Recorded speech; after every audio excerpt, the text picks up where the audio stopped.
Hello, welcome to VK science.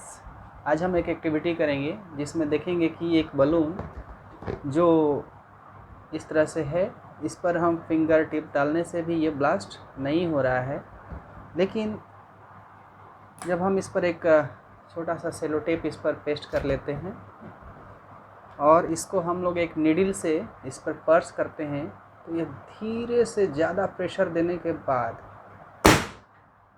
ये थोड़ा blast हुआ। लेकिन हम जैसे ही थोड़ा उसमें जो टाइम लगा, इसको हम एक साधारण से नीडल से इस पर टिप करते हैं तो ये बहुत कम समय में ब्लास्ट हो गया। तो इन सब कारणों के पीछे हम लोग जाएंगे कि इसके पीछे क्या reason. Let us define pressure. Force per unit area is called pressure. Mathematically, we can express pressure as like pressure is equal to force divided by area.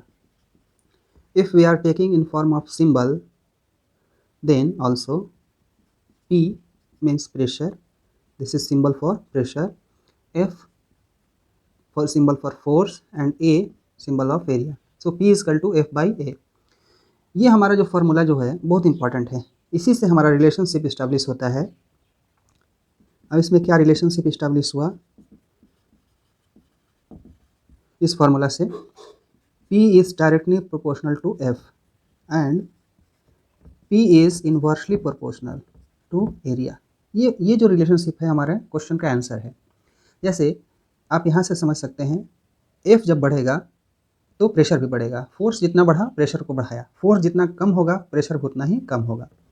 लेकिन यहाँ अपोजिट रिलेशनशिप है, अगर एरिया बढ़ता है तो प्रेशर घटेगा और अगर एरिया कम होता है तो प्रेशर बढ़ेगा। तो ये हमारा, इसको समझने की कोशिश करते हैं। जब हमने बलून को फिंगर से टच किया था, प्रेस किया था, तो एरिया, कॉन्टैक्ट एरिया बहुत ज़्यादा था in comparison to the needle. So the pressure was reduced and the balloon was not bursting. But लेकिन नीडल जैसे हमने डाला, एरिया बहुत कम हो गया। कॉन्टैक्ट एरिया नीडल का कितना होगा? कम होगा। तो एरिया कम हो गया और प्रेशर बढ़ गया, इसलिए बलून ब्लास्ट कर गया। एक हमने और केस देखा था, जब हम सेलो टेप लगा रहे थे तो एरिया जो रहा कॉन्टैक्ट एरिया नीडल के साथ वो तो कम ही रहा, लेकिन एक एक्स्ट्रा लेयर हो जाने की वजह से बलून का जो टेंसाइल स्ट्रेंथ है वो मेंटेन रहा और इसलिए उसको भी पर्स करने में वो ब्लास्टिंग या ब्रस्टिंग बहुत देर से हुआ। Thank you.